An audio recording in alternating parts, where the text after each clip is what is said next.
한 말씀 올리겠습니다. 귀히 어둠일기라고 있었죠. 제 북에 갔다고 말씀하시는 분들도 많으셔서 해명하도록 하겠습니다. 일단 신고 날리던 도중 본인이 계정을 없앤 건지 사라지고 말았습니다. 또 다른 사칭 유튜브도 있었는데요. 여러분이 신고를 열심히 해주신 덕에 거기도 사라졌어요. 정말 감사드립니다. 아울러 저는 앞으로도 부계정을 만드는 일은 없을 겁니다. 걱정해주신 우리 치규 구독자님들 정말 고맙고 사랑합니다. 그럼 슬슬 시작해볼까요? 내가 현장 일하다 겪은 공포체험을 풀어볼게 라는 제목으로 스레를 세운 일. 해체 공사일을 하는 일이 겪었던 이 이야기는 상상을 뛰어넘는 섬뜩함으로 많은 스레 주민들에게 소름 끼치는 공포를 심어주게 되었던 건데요. 철거 일하는데 진짜 무서운 체험을 했어. 어느 날의 두 채널, 일이 한가하면 봐주라 라는 말과 함께 스레를 세웠더니요. 주민들은 바로 어떤 현장이냐 하는 퉁명스러운 질문을 날렸습니다. 그 말에 대해 일은 자기가 집 해체 현장에서 일하고 있다는 걸 전합니다. 그리고 심령적인 체험과 그렇지 않은 체험이 있다. 전제를 두고 나서 여러 개 있는 이야기 중 첫 번째 이야기를 시작했습니다. 우선 처음으로 푸는 이야기는 일이 첫 현장 일에 들어갔을 때 이야기입니다. 일이 처음으로 투입되었던 건 아파트 해체 현장이었던 건데요. 그쪽 아파트는 아주 낡고 집안은 너덜너덜했다고 합니다. 그리고 서둘러 천장과 바닥을 벗겨내는 작업에 들어가게 된 일이었습니다만, 그때 일이 벗겨낸 천장에서 머리카락을 하얀 실 같은 것으로 묶어놓은 게 세 다발이 떨어져 왔던 겁니다. 그 말을 들은 스레 주민들은 시작부터 머리카락이라는 말에 바짝 좁니다. 안 돼. 무섭다. 일의 첫 작업이 너무나도 지독하게 불어난 것에 대해 넋이 나갑니다. 갑자기 큰 게 맞다. 그렇게 그 머리카락 다발을 본 일은 기분 나쁘게 생각하면서도 이를 내팽개칠 수는 없었기 때문에 크게 서둘러 그 집 바라시를 마쳤습니다. 여기서 바라시란 노가다에서 쓰는 말로 건물에 남아있는 건자재 같은 걸 도구나 손으로 뜯어내는 작업을 말합니다. 하는 거 보면 무시무시해요. 그러자 그날 집 할당량에서 한 집밖에 배정받지 못했던 일은 금방 할 일이 사라지고 말았죠. 때문에 일은 아파트 뒤쪽에 있는 쓰레기장에서 화목들을 주워 모으는 일을 하게 됐습니다. 거기 쓰레기장은 집집마다 버리는 장소가 나뉘어 있다는 꽤 특이한 구조를 하고 있었다네요. 그리고 일이 바라시한 402호 쓰레기장에는 고양이의 백골화된 시체나 일본 인형 등이 버려져 있어 거기만 이질적인 분위기가 떠돌고 있었습니다. 또한 원래부터 심령적인 게 약했던 일은 아까의 머리카락 다발 일도 있었기 때문에 서둘러 그곳을 벗어나 뛰어서 휴게실로 향합니다. 그런데 휴게실에 도착한 순간 뒤에서 갑자기 땅 울림 같은 소리가 들려왔던 겁니다. 그러자 일의 옆에 있던 현장 감독과 선배가 놀라기 시작하는 바람에 일이 무슨 일이에요? 하고 물었더니요. 현장 감독 말로는 조막가의 땅 울림이 아시바가 무너지는 소리였다고 일에게 알립니다. 아시바란 비계라고도 하는데요. 건설 현장에서 작업자들이 안전하게 오르내릴 수 있도록 설치하는 가설 구조물 중 하나입니다. 이렇게 생겼어요. 아주 익숙하실 겁니다. 그래서 일이 현장 감독들과 같이 아시바가 어떻게 됐는지 보러 갔더니요. 아파트 뒤쪽에다 조립해 놓았던 아시바가 무너져 있네요. 거기다 402호 바깥쪽에 설치해 놓았던 아시바만이 아주 깨끗이 쓰레기장을 향해 무너져 있었던 거죠. 그걸 본 일은 까딱 잘못했다면 난 현장 첫날 죽었겠구나 생각, 등줄기가 얼어붙었던 겁니다. 이런 느낌의 이야기들을 일은 몇 가지 적당히 풀어보겠다는 것으로 스레 주민들은 기대에 가슴이 부붑니다. 기대. 그리고 다음 이야기는 일이 현장 일을 시작하고 1년 정도 지났을 무렵의 이야기입니다. 일의 말로는 실제로 해체 작업을 하고 있다 보면 천장 안쪽에서 부적이나 머리카락이 떨어지는 일이 자주 있다는 모양으로 처음 머리카락 다발을 보고 나서 죽을 뻔했던 날부터 1년 사이에 대여섯 번 정도는 그런 걸 볼 기회가 있었다네요. 그 때문에 그 일을 시작하고 1년이 지났을 무렵에는 약간이긴 해도 일은 어둠 속성 아이템에 내성이 생겼다고 합니다. 그러던 어느 날 미야자키현에 있는 이전 예정인 병원을 철거하러 간 일. 그곳은 엄청 큰 병원이었던 데다 일은 병원 해체가 처음이었기 때문에 텐션이 올라가 있었습니다. 그런데 일이 병실 바라실을 하고 있었을 때의 일. 그 병원이 낡아서 그런지 천장이 이상한 구조를 하고 있다는 걸 깨닫습니다. 그럴 것도요. 천장에 있는 보드판을 벗겨냈더니 10cm 정도 되는 틈이 있고 그 바로 위가 콘크리트로 되어 있었던 겁니다. 보통이라면 좀 더 틈을 벌리고 왁구 같은 게 있을 텐데요. 거기는 원래부터 콘크리트로 된 천장이 있는데 일부러 보드판으로 천장을 낮춘 느낌이었다는 것. 그걸 본 일은 쌍놈 거 두 번 일하게 만드네 생각하며 일단 바라시에 들어가게 됐는데요. 세 번째 병실 바라시에 들어갔을 때 천장을 벗겨냈더니 감자칩 봉투가 떨어졌던 겁니다.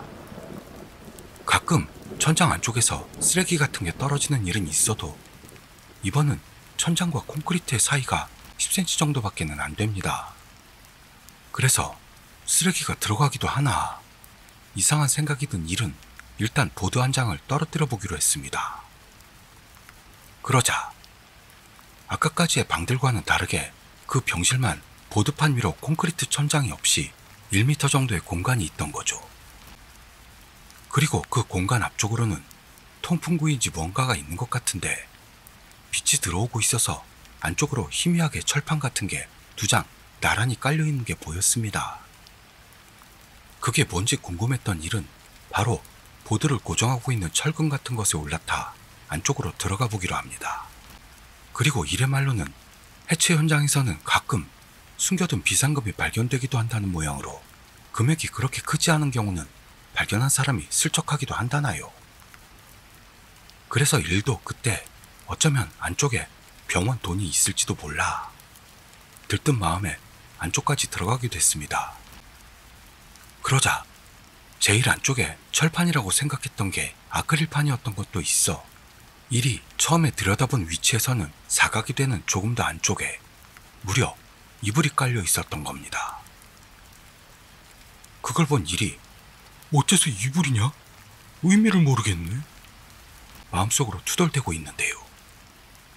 이불 속이 살짝 밝아서 보게 됐는데 이불 바로 밑에 쌍안경 렌즈? 꼭 몰래 보는 구멍 같은 그런 게 고정되어 있길래 거기서 호기심에 못 이긴 일은 너무 궁금해 그걸 들여다본 거죠. 그 렌즈? 구멍? 그걸 통해 보인 건요. 바로 아래 병실에 놓여있는 침대였습니다. 그게 결국 뭐에 쓰이고 있었는지는 결국 알아내지 못했습니다만 일은 너무 무서워져 바로 아래로 내려왔다고 합니다. 그러자 이 이야기를 듣고 있던 한 스레 주민이 슈퍼 스토커라는 파워워드를 날리기 시작. 게다가 다른 스레 주민은 그런 슈퍼 스토커가 병원에 실제했다는 것에 충격을 받아 할 말을 잃고 말았던 겁니다. 그러는데 한 주민이 일에게 해체 노가다 급여와 휴일에 대해 질문합니다. 관계는 없지만 급여나 휴일은 어떤 느낌임? 그 말에 대해 일은 막 시작했을 무렵에는 월 13만 엔이었고 지금은 월 20만 엔 정도 벌고 있다고 대답했습니다. 또한 휴일은 일요일하고 추석, 정월뿐이라는 것. 그렇게 일은 두 개의 공포 체험이 남아있다며 계속해서 이야기를 시작합니다. 다음 이야기는 일이 작년 여름이 되기 전에 경험했던 이야기입니다. 일이 스레를 세웠던 해의 1년 전인 2016년은 구마모토에서 지진이 일어났던 해였는데요. 일의 회사는 지진으로 금이 간 집에 해체 공사를 하게 되었다고 합니다. 그 집은 꽤 훌륭하게 만들어진 2층짜리 단독주택으로 외관은 꼭 야쿠자가 사는 집같이 보였습니다만 안으로 들어갔더니 외관과는 반대로 엄청 너덜너덜해져 있었고 천장에는 여기저기 구멍이 뚫려 있었습니다. 그때 일은 처음엔 그게 지진에 의한 것인가도 생각했는데요. 그러기에는 외관은 깨끗했고 정원도 깔끔히 정비되어 있었기 때문에 살짝 위화감이 들었다고 합니다. 그리고 그 현장을 일은 후배인 류라는 친구와 딱 둘이서만 담당하게 되었습니다. 그 류라는 후배는 엄청 발발거리는 놈으로 어차피 부술 거라며 바라시가 끝난 가구로 모형을 만들거나 쓸만한 가전제품을 가지고 돌아가거나 하며요. 같이 일하고 있으면 지루할 틈도 없을 정도로 재밌고 좋은 녀석이었다고 합니다. 그리고 이번 작업에서도 류는 집에 들어가자마자 큰 소리로 오라! 하고 소리치는 바람에 일이 품고 있던 위화감 같은 건 신경도 쓰이지 않게 될 만큼 즐겁게 해줬던 겁니다. 그 뒤로 일은 뭐 이런 집도 있는 거지 생각을 고쳐먹고 서둘러 철물과 가구 가전 등을 밖으로 내보내기 시작. 우선 처음으로 1층을 둘러봤더니 일반 집하고 별반 차이는 없었는데요. 일에겐 집의 넓이와 가구 수가 맞지 않는 것 같은 느낌이 들었습니다. 예를 들면 아무것도 없이 다다미만 깔린 방이 2개 연달아 이어져 있거나 침대와 냉장고만 있는 방이 있거나 하는 묘한 분위기가 떠돌고 있던 겁니다. 그렇지만 일은 류와 떠들면서 작업을 하고 있어서 그렇게까진 신경 쓰고 있지는 않았죠. 하지만 2층으로 올라가 작업을 시작했을 때 류가 갑자기 컨디션이 안 좋다고 호소해 왔던 겁니다. 하여 어쩔 수 없이 일은 혼자서 2층 정리를 하기로 했습니다. 그 집 2층은 1층과는 정반대로 사람이 지나다닐 공간만 있었고 여러 물건들이 쌓여 있어 일은 그것들을 전부 밖으로 내놓아야만 했죠. 그러나 그것들은 일일이 아래층으로 날라 밖으로 내놓는 건 손이 너무 많이 가는 데다 혼자서는 계단을 이용해 내리는 게 어려운 물건도 몇 개인가 있었습니다. 거기서 귀찮아진 일은 2층에 있던 가구 등을 창문을 통해 아래로 떨어뜨리기로 했던 겁니다. 일의 말로는 2층에는 정말 여러 가지 물건이 있어 가구, 가전은 물론 희나 인형이나 아이들 장난감 같은 게 엄청나게 있었다는 것. 그리고 이날 일은 사장에게 이틀 안으로 바라지 들어가 라는 말을 들었기 때문에 크게 서둘러 창문으로 여러 물건들을 내놓게 되죠. 그리고 선반이나 냉장고, 책상 등 일단 무거운 것들부터 차례로 내던졌던 건데요. 시계를 움직였을 때 일은 그 뒤쪽으로 뭔가가 있다는 걸 깨닫습니다. 봤더니 그 괴종시계 뒤에 살짝 틈이 있었고 거기에 갈색 펠트 같은 것으로 만들어진 너덜너덜한 인형이 붙어 있었던 겁니다. 게다가 인형의 미간 언저리에 가느다란 못이 박혀 있어서 섬뜩해진 일은 못 본 채 하면서 일단 인형이를 생각하지 않도록 하며 작업에 집중하기로 했습니다. 그 후 집에서 가구 같은 것들을 전부 내놓는데 결국 이틀이 걸렸고 3일째부터 겨우 바라시에 들어가게 됐는데요. 그 무렵이 돼서 일은 인형에 대한 걸 깡그리 잊어버리고 있었다네요. 그리고 그날은 일이 1층, 류가 2층으로 나뉘어 바라시 작업을 하기로 했습니다. 그렇게 아침 10시가 됐고 30분 정도 휴식을 취하게 됐는데요. 그때 류가 화가 난 모습으로 1층으로 내려왔던 겁니다. 류가 말하길 작업 중 시선을 느껴 뒤를 돌아봤더니 인형이 있었다는 것. 덕분에 류는 일이 장난으로 놔둔 거라 생각, 화가 나 있는 모양입니다. 그러더니 류가 무서워 죽을 뻔했잖아요 하며 일에게 불평을 쏟아내기 시작해서 일은 그 인형이 원래부터 거기에 있었다는 말을 전합니다. 그랬더니 류는 그 인형을 떼어내지 않으면 문 와꾸를 부술 수가 없다며 일에게 인형을 떼달라고 부탁해왔습니다. 거기서 일은 솔직히 무서워졌는데요. 후배 앞에서 체면 구기기 쪽팔려서 인형을 떼어주겠다고 했다네요. 그리고 바로 빠루를 이용 인형째로 못을 뽑아냈는데 인형과 벽 사이에 종이가 같이 박혀있는 걸 깨달은 일. 게다가 그 라이터 크기 정도의 종이에는 작은 글씨가 빽빽이 들어가 있었습니다. 그 상황에서 일은 섬뜩한 생각이 들면서도 눈이 나빠 글씨를 읽을 수가 없었기 때문에 류에게 건네고 뭐라고 쓰여있냐고 물었죠. 그러자 류는 그 글자를 보자마자 기분 나빠 하며 종이를 꼬깃꼬깃 구겨서는 창밖으로 던져버리고 말았던 겁니다. 그걸 본 일은 당황해 멍청아 무슨 짓이야 라고 말했습니다만 류는 진지한 얼굴로 일씨 그거 진짜 야바이예요. 장난 아니에요 합니다. 하지만 류는 종이에 뭐라고 적혀 있었는지만은 완고하게 아무런 말도 하지 않았습니다. 그러나 일은 이렇게까지 왔으니 억지로라도 듣고 싶었기 때문에 작업을 중단시켜가면서까지 류에게 따집니다. 그러자 점심 휴식 시간, 도시락을 먹던 류가 툭 하며 던진 한마디, 미키짱이라고 쓰여 있었어요 라고 일에게 알려왔던 겁니다. 그 말을 들은 순간 이유도 없이 닭살이 돋고만 일. 그렇지만 일은 무서워했다간 귀신이 다가온다고 했던 이야기를 떠올리고 누구냐? 인형한테 이름 붙인 게 바보냐? 센 척했죠. 하지만 류는 일의 말에 살짝 미소를 지을 뿐으로 전혀 활발한 모습으로 돌아오질 않아 어쩔 수 없이 오후부터는 일이 2층을 담당하게 되었다죠. 그렇게 2층으로 올라갔더니 아까 떼어낸 인형이 바닥에 굴러다니고 있어 무서워진 일은 창문을 통해 그 인형을 던져버렸습니다.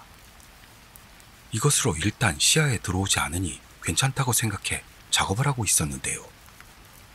실제로도 아무 일도 안 일어나서 일은 그냥 섬뜩할 뿐인 인형이었어 라고 조금은 안심했다고 하네요. 이렇게 바라시 첫날은 일이 2층을 담당했습니다만 역시 1층 쪽이 넓고 작업도 일쪽이 빨랐기 때문에 다음날부터는 류가 2층을 담당하게 되었습니다. 그렇게 되었다는 말을 전할 때 일이 인형도 버렸고 오늘도 아무 일 없을 테니까 괜찮아 했더니요. 류는 살짝 안심됐는지 가벼운 말들을 내뱉기 시작. 그래서 일은 이건 이것대로 재밌는 경험이구나 생각하기 시작했다고 하네요. 그리고 다음날 2층은 금방 작업이 끝날 테니 류에게는 9시 반 정도까지 휴식을 취하게 하고 일은 혼자서 1층 바라시를 시작했습니다. 그렇게 9시 반이 되었을 때 류가 일의 옆을 지나 2층으로 올라갔던 건데요. 올라가고 나서 10초도 안 돼서 쿵쾅쿵쾅 계단을 구르듯 내려와서는 일씨 저건 안 돼요. 진짜 죽는 줄 알았어요 하며 당황한 모습으로 일에게 말을 걸었던 겁니다. 그러나 일은 무슨 일인지 알 수도 없었고 더욱이 류는 흥분 상태라서 설명조차도 제대로 할 수 없는 모습. 그 후 일이 류에게 끌려 2층으로 올라갔더니 2층 욕실에요. 무려 어제 일이 창밖으로 버렸을 인형이 놓여 있었던 겁니다. 아무래도 류는 일이 한 짓이라고 생각하는 모양이었는데요. 일은 어제 그걸 버린 뒤로 만지지도 않았고 오늘 일들이 현장에 왔을 때는 집에다 자물쇠를 걸어둔 상태였기 때문에 누가 맘대로 그걸 가지고 2층으로 올라갈 수도 없었을 겁니다. 하여 이건 큰일 날 물건이다 생각된 일은 인형을 들고 가까운 신사로 향했습니다. 그렇게 신사에 도착했는데요. 신사에 신주가 없길래 어떻게 하지도 못하고 정신이 나갈 것만 같던 일은 신사와 절의 차이도 몰랐다는 겁니다. 이렇게 헛걸음이라는 걸 깨달았지만 그대로 인형을 들고 돌아가는 건 무서워서요. 일은 일단 정결한 장소니까 생각. 신사에 있는 손을 씻는 물을 인형에 뿌리고 그걸 도리 앞에 놓아뒀습니다. 그때 도리 앞에 놓아둔 이유는 인형이 도리 위를 넘어 이쪽으로 못 오도록 하기 위함이었다고 합니다. 그렇게 다시금 현장으로 돌아오게 된 일들이었습니다만 그런 방법이 효과가 있는지 어떤지도 몰랐고 게다가 류도 무서워서 말도 못하니 일도 꽤나 불안을 느끼고 있었죠. 그러자 현장으로 돌아가던 도중 차에 뭔가가 부딪히는 소리가 나 일은 차를 세우고 주변을 둘러봤습니다만요. 딱히 아무 일도 없었고 차에도 상처는 없습니다. 하지만 그곳에서 현장으로 돌아가기까지의 30분 정도 되는 사이 뭔가가 차에 부딪히는 듯한 소리가 5번이나 들려왔던 겁니다. 그리고 3번째 정도부터 일도 류도 이상하단 것을 깨달아 공포심을 달래기 위해 음악을 이빠이 틀었는데요. 기묘하게도 그 부딪히는 소리가 선명하게 들려왔다고 합니다. 거기서 본격적으로 위험해지는 건지도 생각한 일은 사장에게 전화로 상황을 설명합니다.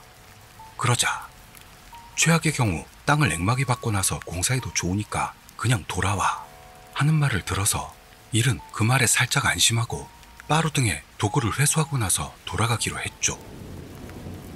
그런 뒤 현장에 도착. 일은 1층에 있는 자기 도구를 재빠르게 회수했던 겁니다만 류가 바짝 쫄아 도무지 2층으로는 안 올라가려고 하는 겁니다. 거기서 일은 어쩔 수 없다 생각. 류와 둘이서 2층으로 올라가기로 했습니다. 그때 일은 인형이 돌아와 있을 가능성을 생각하고 주변을 못 본 채 하면서 빠루와 허리에 차는 도구 수납 벨트를 회수해서 차로 돌아가는 작전을 세우고 있었다네요.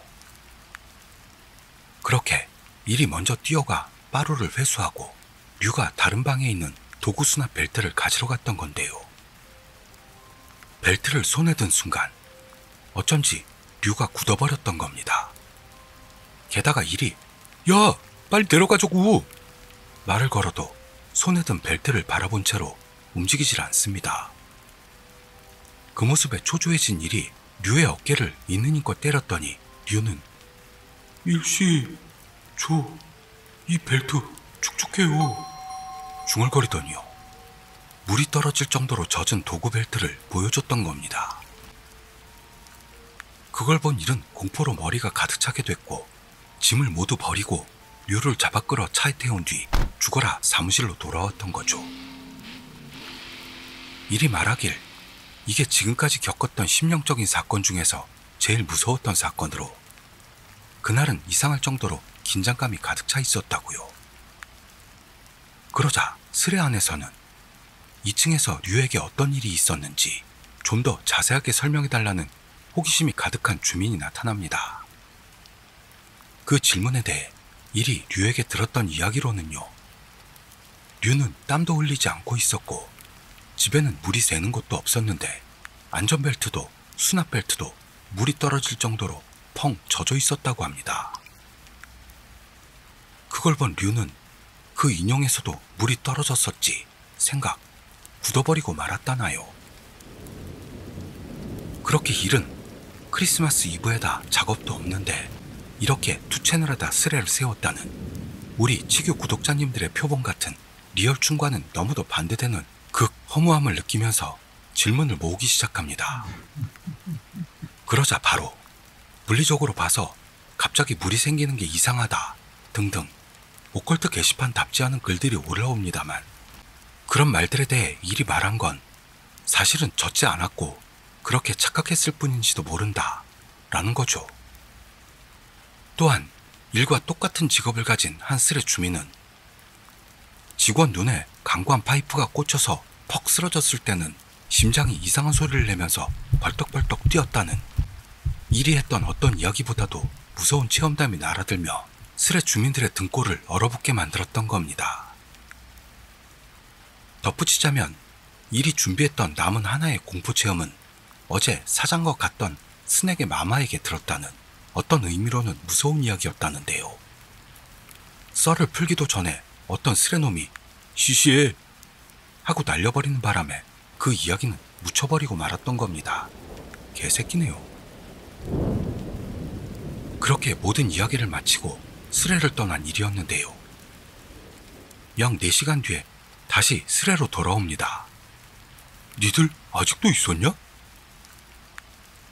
아무래도 좀 아까 사장하고 한잔하러 간 모양으로 그때 구마모토 현장에서의 후일담을 사장에게 물어봤다고 합니다. 그랬더니 사장이 말하길 일들이 돌아가고 나서 토지와 건물 액마기를 받고 그 뒤 회사에서 귀신은 절대 없다는 부정파 2명이 대신에 그 집으로 들어갔다는데요. 그때 류의 도구 수납 벨트가 떨어져 있던 곳에 그 인형이 있었다는 것. 그리고 그걸 본 둘은 그 인형을 가지고 들고 있던 빠루로 야구도 했고요. 돌아갈 때 인형을 라이터로 태워버렸다네요. 그 뒤로 인형이 그 집으로 돌아오는 일은 없었다고 합니다. 이 이야기를 듣고 일은 역시 무섭다고 생각만 안 한다면 심령적인 현상 같은 건 일어나지 않는구나 생각했다나요. 그리고 그 이야기를 일이 류에게 전화로 전했더니 류는 크게 폭소했다는 것. 마지막으로 일은 니들도 어떤 무서운 일이 일어났을 때 야구하고 태워버리면 해결된다 며 전혀 도움도 안 되는 조언을 올리며 스레를 떠났던 겁니다.